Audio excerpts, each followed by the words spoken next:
Mr. Deep T, you've requested this board meeting today to present your findings. What do you have to report? I tender my written report to the board, Mr. Chairman. Handsome-looking report, Mr. Deep T certainly passes the weight test. I'll have it sent to file 13 immediately. Mr. Chairman, isn't anyone going to read my report? I have some very disturbing information to reveal. In summary, I believe that Mega Establishment Bank is actually insolvent without government support. Mr. Deep T, let me stop you for a moment. What was the report the board mandated you to provide? Mr. Chairman, you and your fellow directors requested a report on the strength of the balance sheet of Mega Bank, and that's what I've undertaken. Firstly, exactly. But the latter, well, it remains to be seen.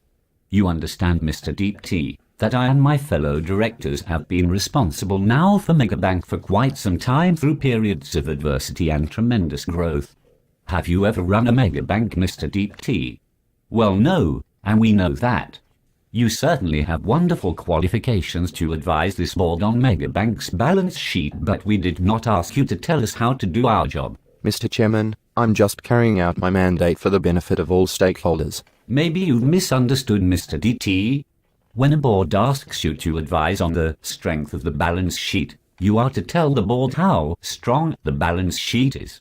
Your report is merely required to give affirmation to the job the board is doing. My fellow directors and me are well aware of the great job we are doing and how strong Mega Bank is.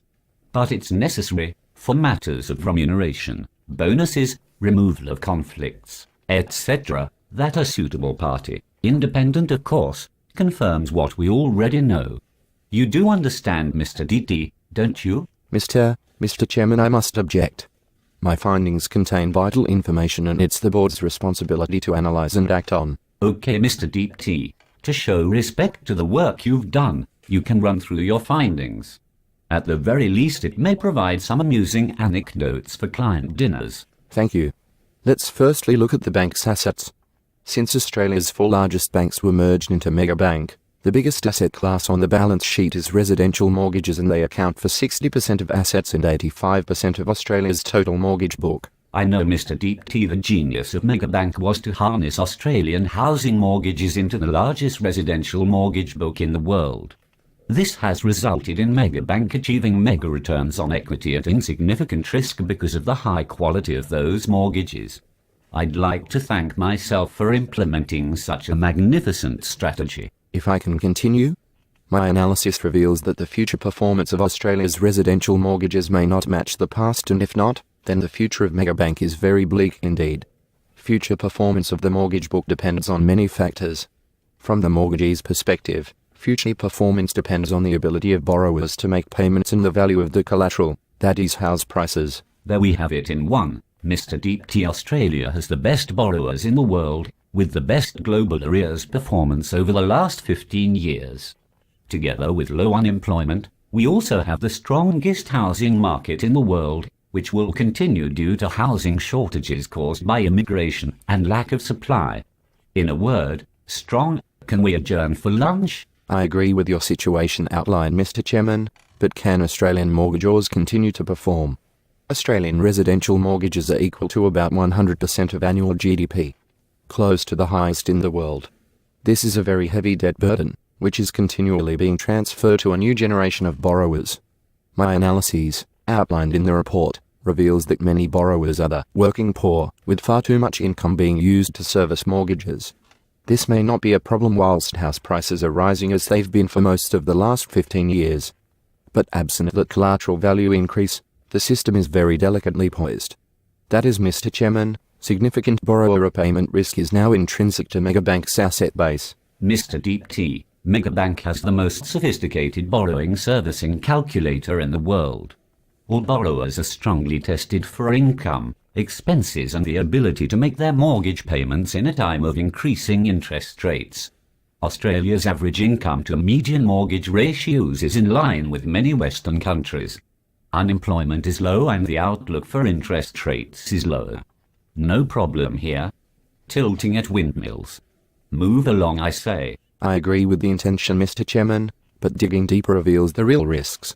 Firstly, at times, Megabanks and its predecessor banks servicing calculators have been very aggressive, with a significant minority of borrowers having actual net income to the size of their mortgages at unsustainably low levels. For a very long time, these owner-occupier and investor borrowers' servicing problems have been masked by rising house prices. Borrowers could sell if they could not make payments, or more importantly, it's worth the payment pain if equity was building in their properties. The facts are in the report, Mr. Chairman. Bank servicing calculator information over the last 5 years and a mortgage-by-mortgage analysis of borrower servicing indicates that a minor but significant number of Australian borrowers are under stress. What is the risks to this bank of these borrowers not performing if house prices significantly decrease? The Reserve Bank has all that under control with their hands securely on the interest rate rudder. The Reserve Bank officially states that the house price bubble was exploded nearly 10 years ago, with house prices only growing in line with average incomes since then. The Reserve Bank will also reduce interest rates if things get tough. I have continuing close dialogue with the Reserve Bank Governor on these issues and his retirement plans. There is nothing the Governor would do to harm the interests of Megabank. Mr. Deep T, you are way off track. The Reserve Bank ratio of house prices to average incomes may be correct, but that's not the problem for Megabank. Average incomes include the beneficiaries of the housing and mining industries in Australia. Incomes of many other sectors have not increased anywhere near house price increases. This is Megabank's problem, as there has been a continuing increase in the size of the class of borrower in Megabank's mortgage book. Whilst the Reserve has the ability to reduce interest rates, the markets have come to dominate Megabank's cost of funds, so any official interest rate decrease may have little effect on the bank's cost of funds while damaging the bank's ability to raise new funds. I'll readily admit that any reduction in mortgage payments, which is not matched by other price increases, will assist stressed borrowers, but not necessarily house prices. As we've seen in just the past week, Mr. Chairman, it is now Megabank and its wholesale creditors that sets the marginal cost. You weren't born yesterday, were you, Mr. Deep T?